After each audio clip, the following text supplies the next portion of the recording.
Well, when you look at the timeline of God's plan of redemption from way back to Genesis and then all the way through the Gospels into the book of Revelation, John was still Old Testament, John the Baptist.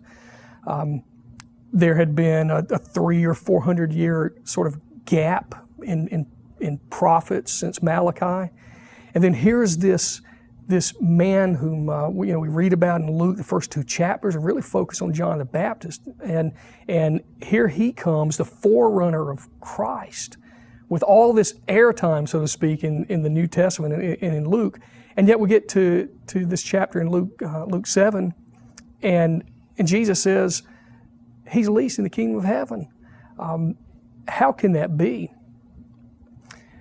Well, we now are afforded the opportunity of looking back to the cross. We see that Jesus came to live, to die, to take our sins to the cross, to be raised for our justification, to ascend into heaven, and one day He'll return. We see it. We understand it now. John, though, was pre-cross.